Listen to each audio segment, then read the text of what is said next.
What is good, Boom Bap Nation? It's the Boom Bap Historian, and I want to start this off by giving a shout out to the hip hop history buff. You could check out his channel. It's one of the very few channels that I frequent. I check out really dope reviews there.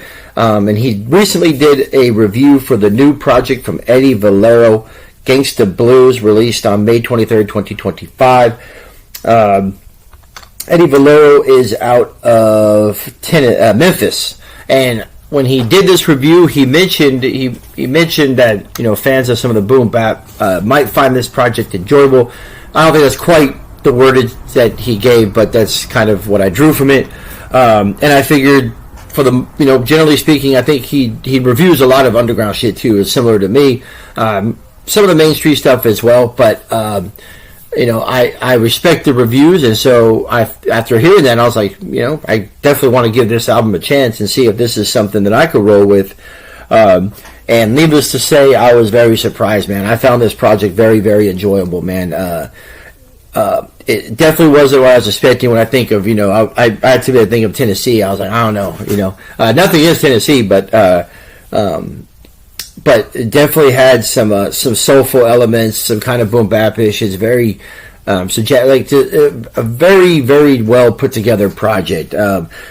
Definitely worthy for me to want to go back and check out other projects from Eddie Valero. I haven't checked out any projects from Eddie Valero, so just watching that review, and it was like, hey, took that review for what it was and said, hey, let me go ahead and check out this Gangsta Blues project. So this album was released on May 23rd of 2025. And again, I enjoyed this project. I thought it was really dope. I think some of the features were extremely dope.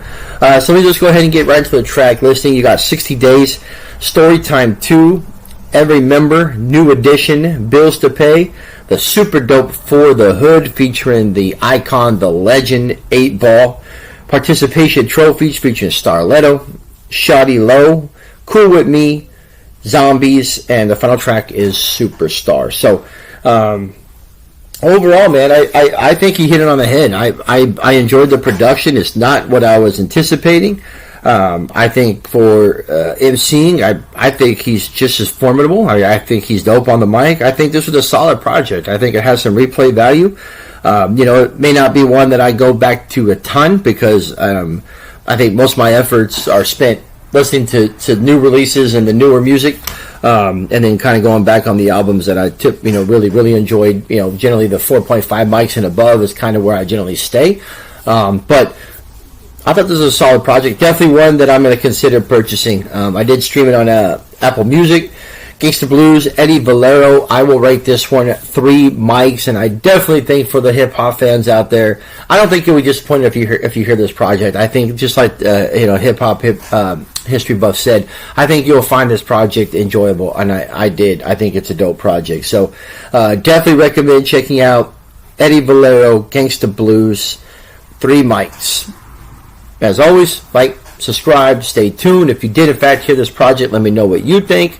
If you didn't enjoy it, let me know what you think. If there's any projects that you feel that I may have not listened to or gotten onto, hit me up, let me know. Other than that, I got a ton of reviews, and I can't wait because the new Raekwon is coming out tomorrow. We also got the new Joyner Lucas, so it's going to be a big day for hip hop.